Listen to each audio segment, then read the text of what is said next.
Hey, Pat Rigsby here again with another episode of the Fitness Business School. And today I have Brandon Cullen. He is the co-founder and chief concept officer of Madabolic. And we're going to unpack everything Madabolic today. But first, welcome, Brandon. Thanks for having me. I've been a quiet fan of the show for a bit, so it's going to be an exciting podcast, I think, or at least I'm looking forward to it. Well, I am too. And, just to give the listeners, the viewers some background, a little bit of your backstory, because I know it's an interesting story with, being involved in hockey all the way through to franchising. Let's start to unpack it. Little Yeah. backstory. So I grew up in Canada and followed a very common Canadian childhood dream to play hockey in the National Hockey League, and got close. Unfortunately, had a career-ending concussion kind of at the height of that chase. I was actually in camp with the New York Islanders, and after grinding it out in amateur and the minor leagues for about 10 years, I just had one of those perfect camps that the Islanders needed a player like me. I honestly went there just to use it as like a warm up for the season coming up. And I just, had one of those perfect camps. And in the same week, I signed my first true NHL contract with the Islanders. The next day, I got a concussion and never played hockey again, which was, I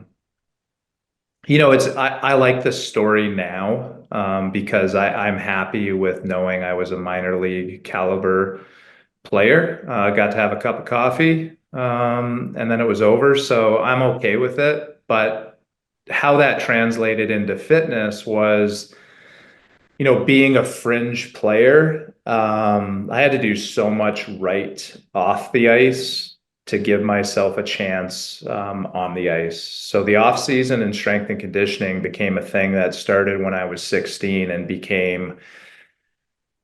became the base of my pyramid. It was the one thing I could control. And, if the weight room translated well onto the ice for me. So I took it very serious. And I started young with a personal trainer. Like a lot of people, that interest and that obsession with having an edge on the opponents and on your teammates led you to do your own research, your own education, experimentation. And eventually I started training players in my early 20s because they just recognized the shape I was coming to camp in. And they just asked some very, candid questions of, do you mind if I follow your program? So it's weird. I started my fitness journey working with collegiate and professional athletes and made my way back to the general public after the injury.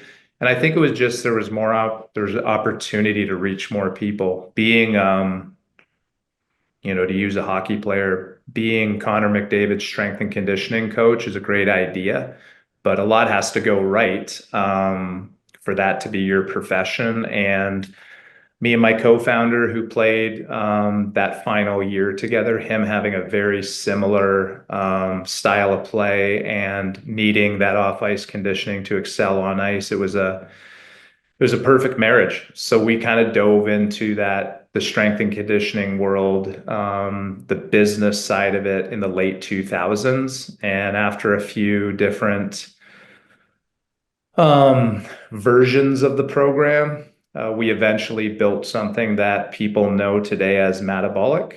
And we hang out in the boutique fitness space and prioritize strength and conditioning. And I think we do a pretty good job at it.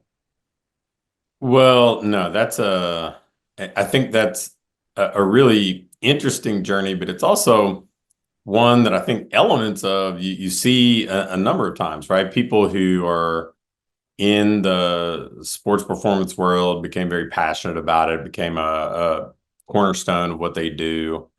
And then I know in my case, coming from a collegiate sports, collegiate strength and conditioning background, thinking, hey, I like train athletes. I'm like, well, there's way more opportunity in the mainstream fitness landscape. But I'm curious because I think you touched on it a little bit. Hey, it's a good story now, but how were you able to kind of transition from, this injury that obviously kind of derailed kind of stage one of your professional life and turn it into what's been a big win now? Yeah, I think what helped me, and this is an important and probably sensitive topic that I think needs to be addressed a little bit more. When you hear the horror stories of athletes with maybe a career-ending injury or just loss of identity, that transition can become very difficult for them. And a lot of times the highlights are unfortunately the suicide cases, the CTE cases. But a lot of times what I see with that is that's almost like a loss of identity and loss of direction coupled with a major head injury, which makes things difficult. I think what helped me is I never really felt like I identified as just a hockey player. I was a competitor that happened to grow up in Canada and was put on skates at a certain age. I think I was a good athlete that if I would have applied it to a few different sports, I probably would have been successful. So when the day I walked into the neurologist's office and I was not able to shake these post-concussion syndrome or symptoms for over a year, essentially I was just told, hey, Brandon, we're never going to clear you to play again. And I'll talk about this in two ways because it's healthy and it's not healthy in certain components in life. I have a really good ability to compartmentalize, which helps with sports. It helps with performance. I think it helps with business. It can hurt things like relationships. I've seen that before. But when I walked out of that doctor's office, I pretty much hit the pavement and said, what am I going to do next? And because I had the background in training people as my summer job, it at least made sense to see if I could make this a career. And as I was figuring it out, being kind of like a grinder and a go-getter, I was bartending a couple nights a week. I was flipping houses because I didn't know if fitness could become a career. I knew I was good at it, but could you actually make it a career? So I think, the ability to be able to compartmentalize, the ability to immediately transfer that loss of identity and competitive edge into business. I was lucky that I had that in me. I was lucky that I grew up in a family that entrepreneurship was a thing, and I got to watch this level of a grind from a young age. But I can easily look back and think of friends and the horror stories of people I played against. And a lot of times I always want to ask, was it the concussions or was it the no direction, the no guidance after sport that is the main contributor to many people's spiral downwards? And, I'm trying to pick the right words to not, to say it right, because it's a very sad thing when you see very capable people not be able to apply that past their sport.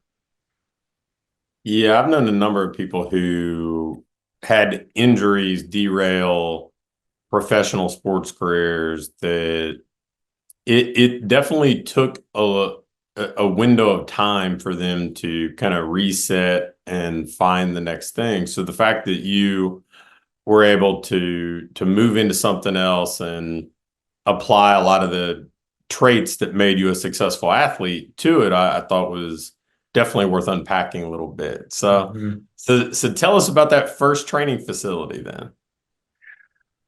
So in 2004,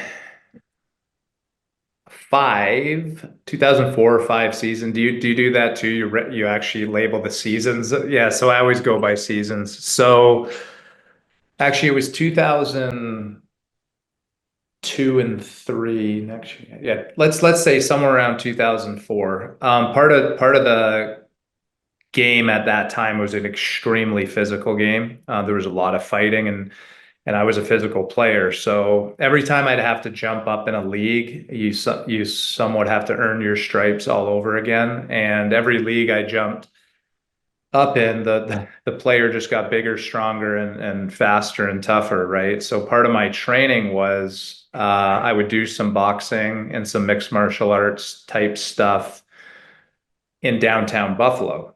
And it was mainly I had a very talented, a creative coach there, but the way he looked at the way you'd throw a knee or a kick or a punch or an elbow, like he would relate that to your first step on the ice. It was just movement and getting more explosive and well-rounded as an athlete. Well, when I was in this boxing gym, I saw this guy in the corner doing these insane workouts, and he would put me through like a finisher at the end after all my sparring. What I didn't know at the time, that was kind of like the birth of CrossFit, and he was one of these original trainers. So when we were deciding, me and my co-founder were deciding what to do after hockey, I made the naive statement saying, I think this CrossFit thing actually might have some legs. Maybe we should look at it. So how we got into it was we were involved in the 125th, I think it was, affiliate owner in the whole world. And then we opened up a sister business, and we were in the CrossFit world for a couple years. And it was great. Like it was a very different time. I mean, your gym at that point was was filled with very capable people. Usually at the early days, the people that found CrossFit were military and collegiate and professional athletes. And then we got to see it hit pop culture. And we were like, I don't know if this is what you need to be doing for the everyday consumer. There's some good here, don't get me wrong. But if you want to look at someone aging athletically and being able to train uninjured for a long time into their 50s, I think we want to look at this a little bit different. And, that conversation, we started experimenting with stuff on weekends, doing more conditioning based stuff. We focused on athleticism more than just straight up and down power and speed. We brought that in. We removed the score clock and started doing things to time, putting everybody on a level playing field, trying to accomplish work together versus trying to win the sport of fitness. And a light bulb went off like very quick. We knew that there had to be something in the middle in this group fitness model that was undeveloped, because at that point you kind of had like sports specific training on one end of the spectrum, and you had your kind of Gold's Gym YMCA boot camps, and there was no like training for everyday people. There were workouts, there were boot camps, there were social clubs, but there wasn't, I'm going to get you moving better and stronger every day. And that was the question. We wanted to build a company that allowed everyday people to age athletically. And selfishly, a little bit of ego behind this, but I wanted fitness professionals to respect what we were doing. And that might have been just as important as how big we wanted to get. If we landed on your block, I wanted everyone to know that we were good at what we did and were respected. So that was kind of the genesis of how we built this. And it's about 12 years ago now, and we've just kind of been refining that original model. And yeah, now it's a living, breathing methodology that I probably train myself a little bit different as a 20-year-old athlete these days, just being smarter. So you opened up location number one. Was this still Buffalo then, or? Oh God, no, I probably really screwed up that story. Buffalo is when I was training for my hockey career. I live in Charlotte, North Carolina today. Yeah. That was the team I finished my career on, where I met my co-founder. So we opened our flagship location for Madabolic. It's funny enough, it's the same one I sit in today. Just Nice. we've built it out in a different way now with office space for our franchise operations on one half of the building and then the main training floor on the other. But no, we started in Charlotte. I will say this, we're a franchise model now, but the way it started was us saying, I think we can make some noise in Charlotte. I think we can actually control this entire market from what we're trying to do. Not saying that there wouldn't be other concepts, but the goals we set out to do, I think we can really make some noise.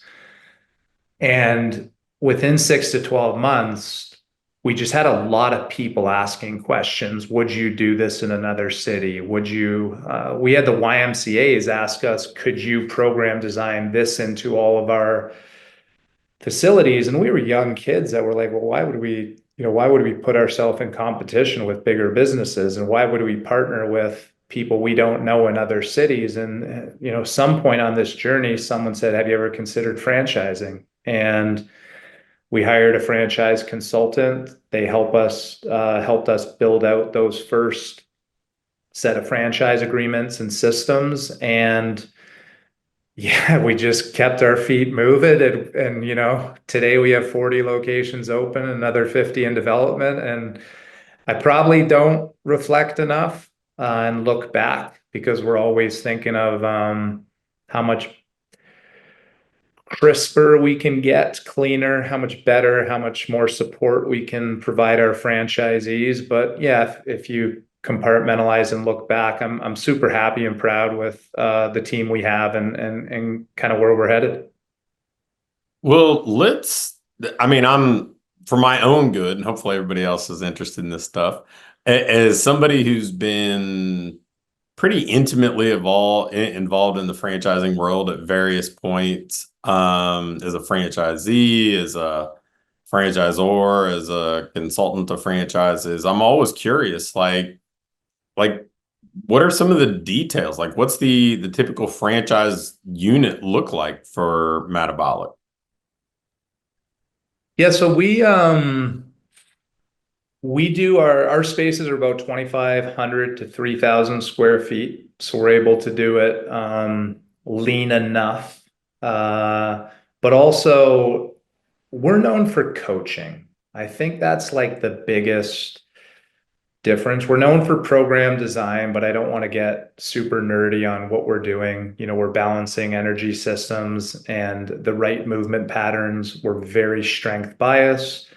And we're not 100% every day. We teach our people to drive in different gears, essentially providing the right environment and enough stress that keeps you moving forward but doesn't cripple you. And I know this makes sense to you, Pat, but and we also periodize our training. Our program is based off of 4 12-week cycles. Every 13th week is a deload week. And we've created an algorithm that, as best you could look at all different schedules, history of injury, natural athleticism, different types of clients. We've created a system where our client comes 4 days a week on average. 80% of our clients system wide are on a unlimited membership, which is in our world's huge because a lot of like who we compete with is the 1 and 2 day a week people, and ours come 4 days a week. So we kind of thrive with that 25 to 50-year-old high performer. And when I say that, and I've screwed this up in the past, it's not like this insane athletic background. It's more of like a wiring, someone who values structure and accountability. They will pay for results, they expect results. And obviously, in our world, they value strength training because in the boutique fitness industry, strength is a buzzword as of today and it's trending, but we're actually moving weight. Like we do have 100-pound dumbbells on our floor and 48-kilogram kettlebells. So the way we really stand out in the fitness industry, specific to boutique and specific to franchising, is the majority of our competitors are in more of a boot camp structure. It's almost like an organized chaos where you're cycling through 15 to 30 movements a day. And guess what? I could sell that all day long, and I know why it works for a lot of people. But we land in a market, we target the high performer, we create a lot of structure, we set a standard of coaching excellence, and we prioritize strength. And I think that, right or wrong, I like a sniper approach where I can pick the consumer I want to cater everything to versus like a shotgun approach where you have to make a lot of people happy. And I think that's what allows us to really stand out in the fitness franchise ecosystem, if that answers your question. Well, I mean, I think probably touched on one of the differentiators that I see virtually all franchises lacking at this point is an emphasis on coaching. It's very program centric, and I mean, this is franchising, right? Like, it's how Yeah. do I find the lowest common denominator employee where I can pay the least and make them interchangeable and make things dependent on screens and equipment rather than technical prowess as a coach, accountability, empathy, all that stuff. I mean, the fact that you're pursuing that and that's a priority for you already differentiates you in the franchising landscape by a long shot.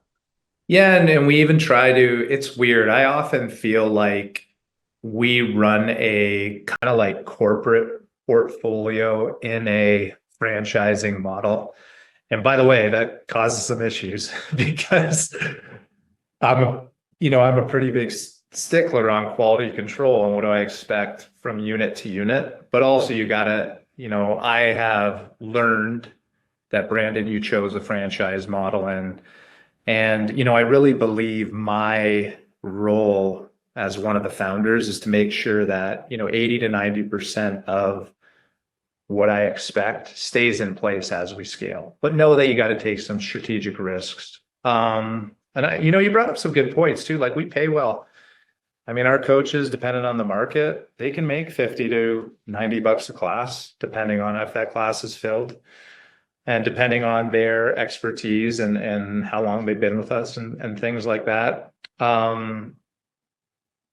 We don't just sell to anyone.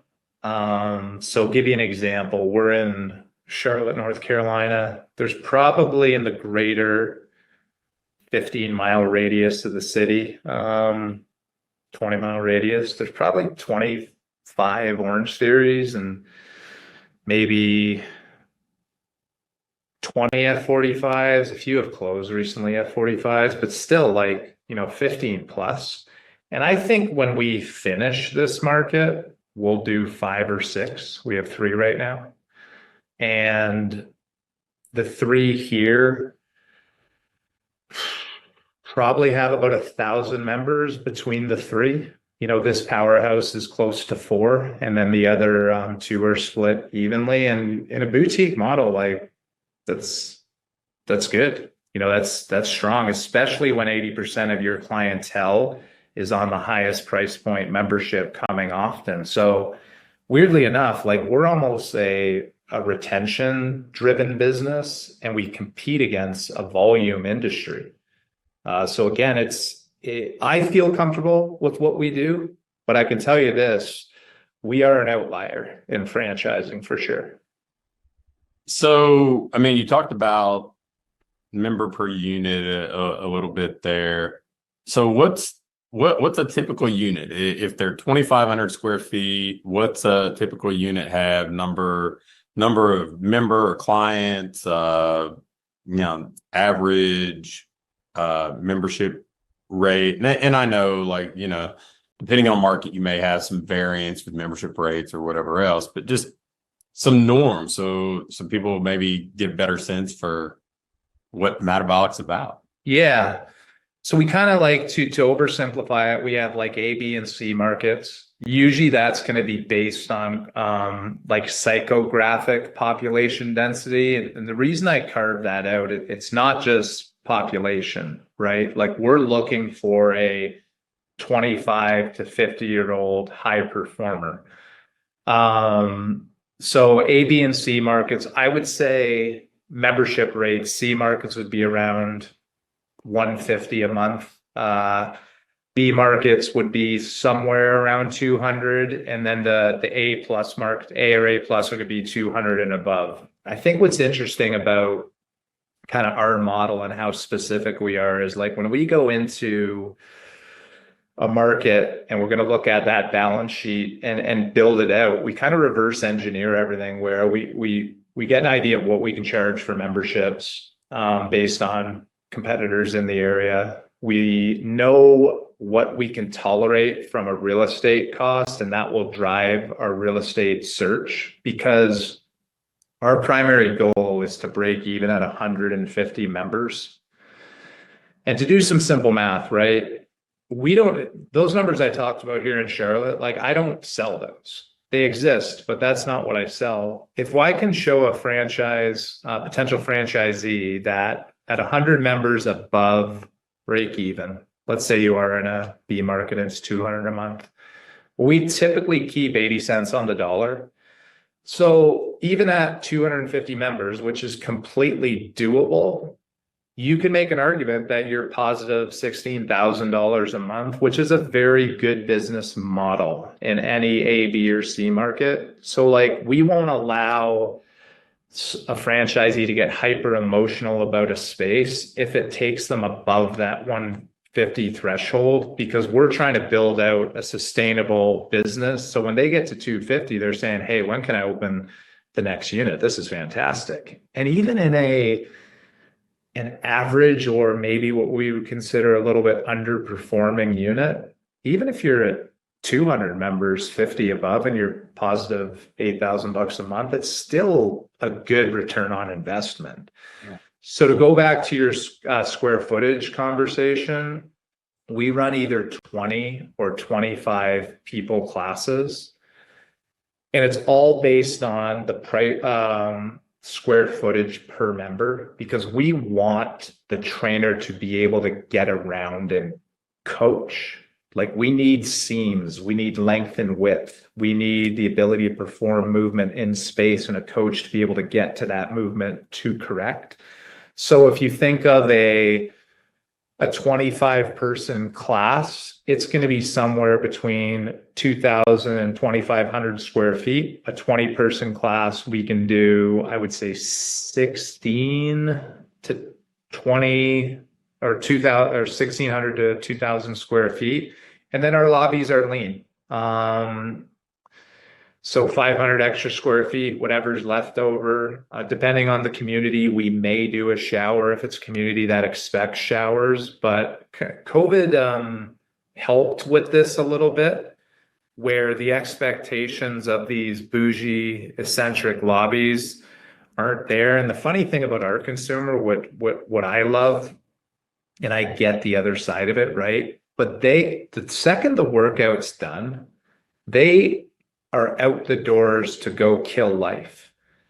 You know, they're not sitting in the lobby for 30 minutes after talking about whatever fad diet they're on, right? Like they're out, you know, at their kids' sports, they're on the trading floor, they're to their business. So that has allowed us to relook at the lobby too, and prioritize the training floor where we make our money. So we keep our lobbies lean. And we keep our training floors spacious. Very nice. And yeah, you already answered my follow-up question about number of participants per session per class. So that's great. So you guys have gone from, I mean, the location you're sitting in to 40 open with 50 under development. So what's next? Like, what's the future hold? What are you doing to grow? Who's the right franchisee? I've kind of bundled in a bunch of questions all at once there, but Yeah, so in 2019, we took on private equity partners because we were like, okay, we feel good. Now it's time to go. So at that point, I think we only had 10 units. And honestly, at that point, we never once advertised. It just things came to us and we made a decision if it was right to do or not. After about 6 months of the new partnership, building out the systems and us hitting go, right in time for COVID, by the way. But since then, we've added 30 units, open units. We're going to open three in the next 30 days too. So that'll get us above 40. I think we'll be at 50 by Q1 or Q2 of this year. The initial goal with our new partnership, it was something as specific and vague as this. Let's target the top 50 markets in America. And based on density, let's drop 2 to 5 units there. If we do that, it should get us to 150 units comfortably without being greedy. What I don't know is if we do this right, does that give us the opportunity to go bigger? Because maybe at that point you're a noun, people know you, you can chance smaller markets, you can maybe do more markets in areas, but we're not there yet. What our current team does know, what got us to 50 probably won't get us to 150. And we anticipate, I don't know if the right word is transaction or new partnership or additional partners. We're open to the right partnership to go bigger, but we're not looking for it. But I just have this gut feeling that things look a lot different at 100 compared to 50, at 150 compared to 100. And then, who knows? I mean, international may be something that presents itself at that point, which becomes a whole different thing. So I want to say, like, make no mistake, we're looking to grow, but I do think we're in the right frame of mind to be patient right now. We don't have to do anything drastic right now to keep doing things well. So are your franchisees typically investors? Are they owner operators? How has that worked out for you? Because it's kind of been across the board in the fitness franchising world over the years. Yeah, so if you ask me who would I love to have as a franchisee, it would be a 30-year-old owner operator with $400,000 in their bank account. But that unicorn, there's not many of them, right? So it's not the best growth strategy. So to your point, it is a combination of both. I think the difference with us that people could argue may present a ceiling is we are selling excellence and expectation from a coaching side of things. To your point, we're not throwing workouts up on a screen and calling it a professional approach to training, right?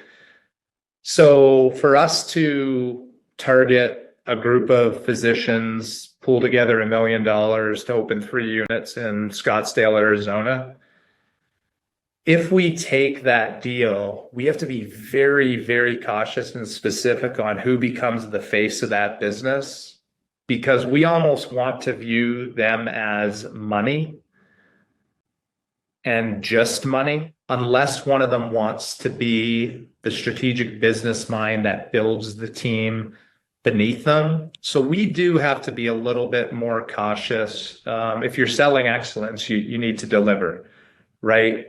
So that primary face, typically the general manager of the business, who we like to have skin in the game that is capable on the training floor too, right? So, some people call that a ceiling.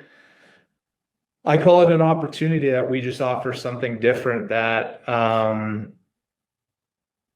that's just different in our industry, right? We're trying our best as we make strategic decisions to grow to be extremely professional in what we deliver.